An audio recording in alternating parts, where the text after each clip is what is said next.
So the subject of this video is going to be dealing with the covenant. We're going to look at multiple covenants. We're not just going to look at the covenant with Israel. There are people that will suggest that the Shabbat is not forever, that the laws of Israel obeying the Shabbat somehow ended. There are people that will claim that his word ends, his law ends, and it changes, or the covenant ends. These are all false ideas. They're against the Torah. I'm going to try to go very fast in this video and give you a lot of information, a lot of references. So here you have 4 different references that is explaining that the covenant is forever. Nothing in the law changes. And here we have 1 Chronicles 16 at 12 through 17, the everlasting covenant. It says in verse 12, remember his wonders which he performed, his miracles and the judgment of his mouth. The seed of Israel, his servant, the children of Jacob, his chosen ones. I want to stop and point out that every time that we are speaking about the servant of Hashem, in almost every case, Israel is mentioned as the servant. This is also true all throughout Isaiah. For people that want to argue that Isaiah 53, that the servant is somebody that it's not, Isaiah literally tells you 7 times throughout the books that the servant is Israel. He's always mentioning Israel over and over and over again. But this is not for that video. This is not that video. That will be another video in the future. We're going on to 14. We're specifically speaking about the covenant. 14. He is the Lord our God throughout the earth are his judgments. This is a great reference for people that do not believe in no coincidences.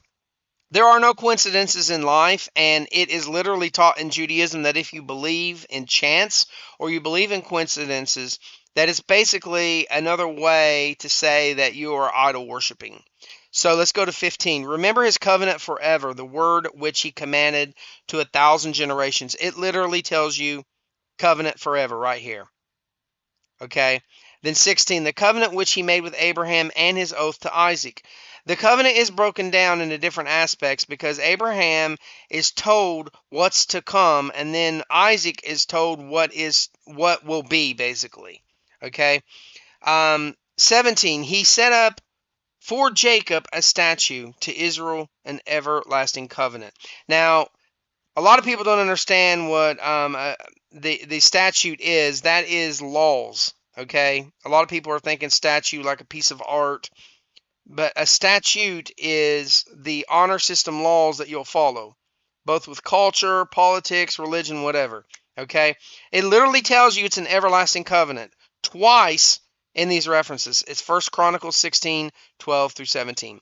Anybody who tells you that the covenant somehow ended with the Jews, they're lying. Now we come to a meme. This is actually a meme that I created because I was sick and tired of people claiming that, oh yeah, well the covenant ended and now we're in the new covenant. And we are not in the new covenant, people. So this is a part 1 meme. I'm literally giving you references to the descriptions of the new covenant to come. The new covenant is not here today. Anybody with eyes and ears and above a room temperature IQ can read and understand this. Jeremiah 31, 15 through 16. Israel will return to ancient borders. All Jews will be in Israel. Now this is 2 proclamations, that Israel will return to the ancient borders and that all Jews will be in Israel. That's 2 different things in 15 and 16. Neither one of these are true today. Israel is absolutely not at its ancient borders, and all Jews are not living in Israel. It does not take much understanding to realize this. Jeremiah 31:32. The law is inscribed on all hearts. That is a 3rd description. Then it says all humans will know God. There will be only one religion on the planet, basically. This is another thing. These both are false, so this is 4 descriptions. The law is not inscribed on every human being on the planet right now. There are people that will argue with different opinions using different references on everything under the sun. You can have a Karaite, a conservative Jew, a very reformed Jew, a religious Jew in a room, and a Christian in a room, and you ask them, What are the laws of Shabbat? They will all have different opinions, and only one of them will be right. So this is not happening today. Humans do not know the law. It's not inscribed in their heart. So this is a second meme that I made a while back. It's called it says the description of the new covenant part 2. Now we just covered 4 descriptions. How many descriptions is God going to give us? Well, we got some more here. Jeremiah 31:33. All humanity will know God and the law. They will not have to be taught. Is this happening today? Is this happening today? Clearly it's not. Jeremiah 31:35 through 36. The law of God is not removed, but forever. So when the new covenant comes in, it's the same law. It's forever. There's just something else that's changed within it, but the law is not removed. Nothing is deleted. Israel will still have the 613 commandments that they have, and the Gentiles will still have the Ben Noachic covenant. Jeremiah 31:37, the temple is rebuilt. Is the temple rebuilt? It is not. It is not. None of these descriptions are true today. None of them. All right, let's look at the borderland, basically the zone of ancient Israel, because that was one of the descriptions. Israel will go back to its ancient territory borders. Now, if I ask someone, what is the thing that's the red line? Can anybody tell me? So this is basically, now there are different opinions on this, okay? So I want to throw that out. But this is the basic diagram of how big Israel's ancient borders were and the eventual borders in the Mashiach age. This little tiny sliver right here where my hand is going through on the icon of the hand, that's Israel. This is not Israel. This is not Israel. This is not Israel. This, all this is not Israel. Okay? Today. So, if the new covenant to come has the description that all Jews will live in Israel, which is not true today, and that Israel will go back to its borders of ancient times, and that's not true today, then how can anybody proclaim that we live in a new covenant today? If they claim that, they are against Torah. If they claim that, they are speaking against the prophets. They are speaking against the Torah. There's no nice way to say that. There's not. If they are speaking against Torah, they're in the wrong. They are not a teacher. You should not follow them. Okay, so I'm speaking about the covenant with Israel, so I have to bring up the Noahide covenant. First of all, there are people out there that lie. They speak against the Torah and the prophets, and they say that the Noahide covenant is a made-up thing. They lie, and they say that this is created by the Talmudic rabbis, which is a stupid term. Every religious Jew would be a Talmudic Jew. Okay? So, I want to point out that this is the English translation of Genesis 9:9. As for me, I am herewith establishing my covenant with you, with your descendants after you. Now, that's the English. In the Hebrew, the word descendants is Ben Noach.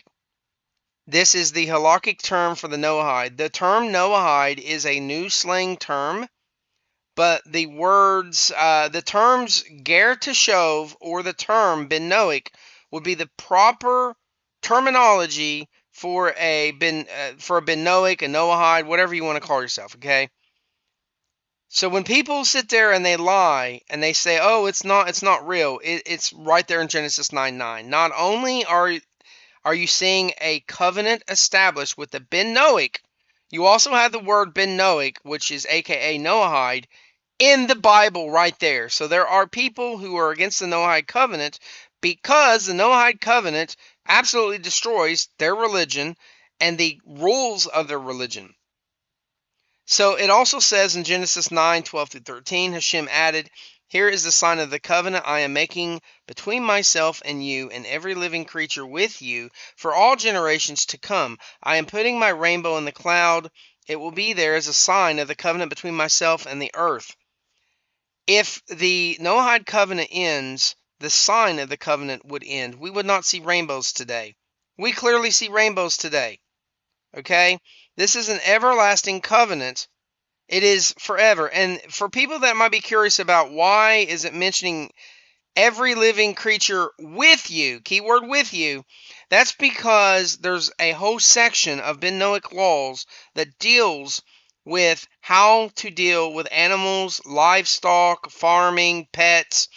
It basically goes into what is abuse, don't abuse animals, so on and so forth. So that's why the creatures are mentioned that are with them. These are going to be creatures that are either their pets, their helpers, their livestock, and it's how to deal with them, how you are supposed to deal with them. God gave the Gentile nations a simple way to be righteous, and today the majority of religions absolutely want nothing to do with these laws. And although it's shocking, I point out all the time they're sodomites.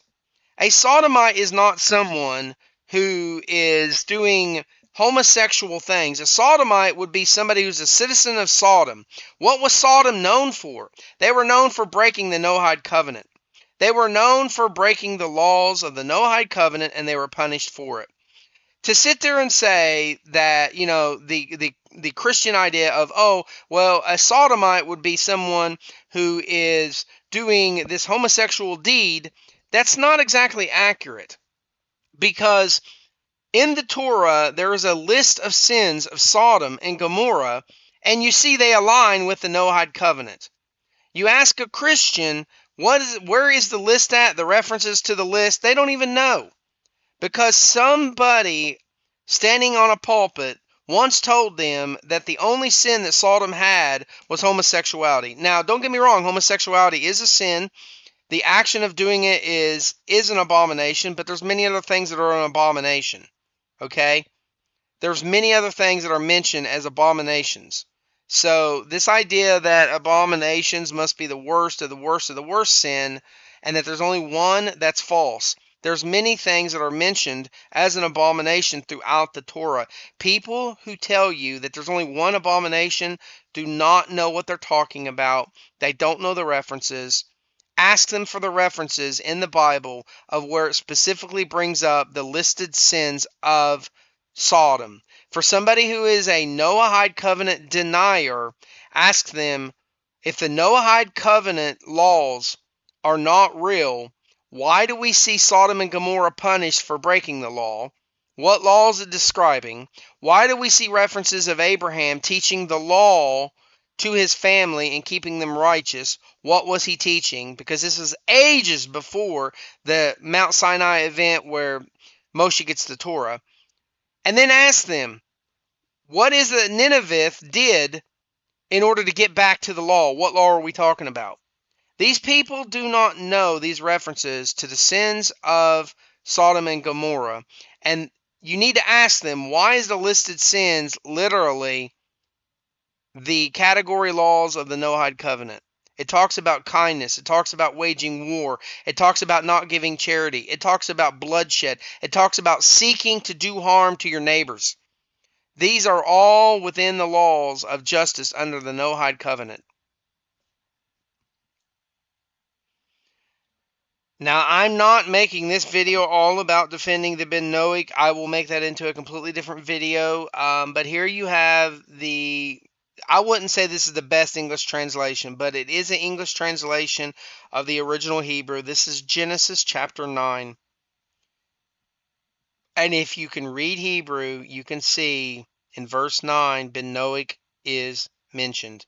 So for people that say, show me where the word covenant is used and show me where the word Noahide is used in the same sentence, right here, guys.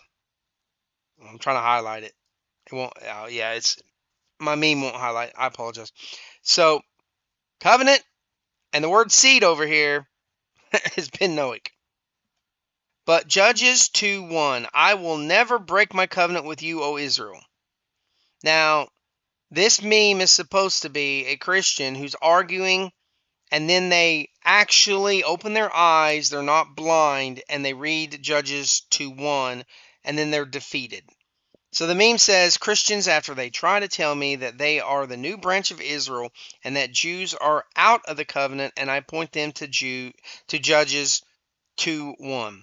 Judges 2:1 literally says that this covenant doesn't end and that God doesn't break it. There are many other references to Israel keeping the Torah even in exile. I'll have to make another video for that. But this is just to show you that the covenant does not end. There is nowhere in all of Tanakh, nowhere, that says that the covenant ends and then it's removed. There's nowhere in the Tanakh that states that God ends his covenant with Israel. The entire argument of this specific religion, Christianity, is that they twist Isaiah's references to the divorce threat, and they say it happened, but you can read it and see that it was a threat and it never even happens. These people literally will say, oh, well, yeah, look at the references of Isaiah talking about, well, God's going to divorce Israel. It's a threat. You can read the entire chapters. Don't hop, skip, jump around. Read it, and it clearly does not say that Israel is divorced. It is a threat. The prophet was up there trying to get the rebellion to get back to Torah. Okay, at this time I want to invite you to come subscribe and be fabulous to my channel here, Tzion Talks. I have a long history of debating, putting up videos and things like that, and I actually deleted everything in my previous account, Tzion Talks. But this is an old meme that I put up. I thought it was funny. So I'm asking you to like, share, and subscribe, to, come be a partner with me. Share this on Facebook. Share it on any social media. We've got to get the truth out there. The Torah has to be defended because there are people today that believe lies. And when 300 people are lying and they are repeating a lie and no one speaks up, the lie will continue. The idea that everything comes out in the wash is a future tense idea. We are not living in the time or the age where the washing machine will remove the errors and the sins and the lies. We are literally living in a time right now where lies cover up the truth and where the people will believe a comfortable lie and they will avoid an uncomfortable truth. So that is the purpose of these videos. Thank you for watching. Like, share, and subscribe. I'm Tzion Barlev. Take care. Have a great week.